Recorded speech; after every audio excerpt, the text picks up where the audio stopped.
The Carolina Panthers had the opportunity to take the lead in the NFC South last week. They lost to the New Orleans Saints 3,121.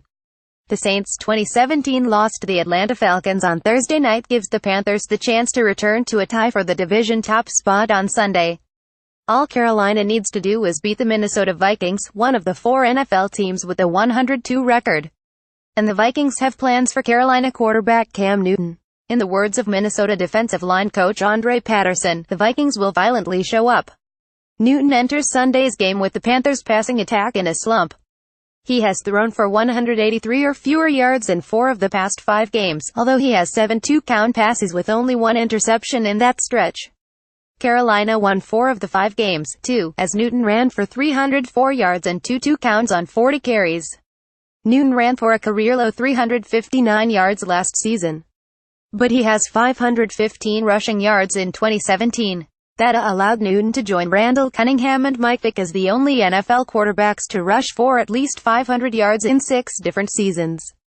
Minnesota defensive end Everson Griffin elaborated on Patterson's plan when Newton tries to run against the Vikings. "You've got to hit him like he's a running back," Griffin said. "Don't hit him like he's a quarterback because he's not protected then. No cheap shots, you just hit him like he's a running back. You just hit him. You keep on hitting him. He's a big guy." The Vikings have the defense to do it too. Among the NFL's 32 teams, they rank second in total defense, scoring defense and rushing defense in 2017, and they've shown they can handle Newton. The former Auburn star has played against Minnesota twice.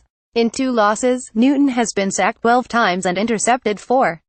"They are very, very comfortable in their scheme," Newton said.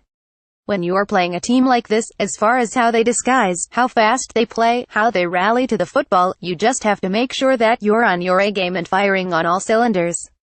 In last season's meeting, Minnesota sacked Newton 8 times. "I have to do a better job of getting the ball out of my hands," Newton said. "And I plan on doing that and just having a better plan this year. We have to be very alert with everything that they're throwing at us. We just have to have answers for it." If the Panthers can upend Minnesota, they'd be tied again atop the NFC South with the Saints at 94 with 3 games left in the regular season. But last week's loss to New Orleans was a double whammy for Carolina as the Saints completed a sweep of the team's 2-game series in 2017. So finishing tied with New Orleans won't be good enough for the Panthers. For more of Al.com's comprehensive coverage of the NFL, go to our NFL page at 85. The Falcons remain division contenders, especially with games against the Saints on December 24th and the Panthers in the regular season finale on December 31st remaining.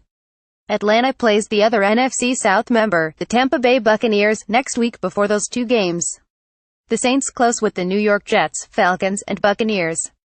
After playing Minnesota on Sunday, the Panthers play the Green Bay Packers on December 17th, with quarterback Aaron Rodgers, who's been out with a broken collarbone, eligible to return from injured reserve. Then come games against the Bucs and Falcons to close the regular season. "This stretch moving forward, we just have to catch fire in a good way," Newton said, "and I believe we will." The Vikings and Panthers kick off at noon CDT Sunday at Bank of America Stadium in Charlotte, North Carolina. Mark Anna Bennett is a sports reporter for Alabama Media Group. Follow him on Twitter at Amric1.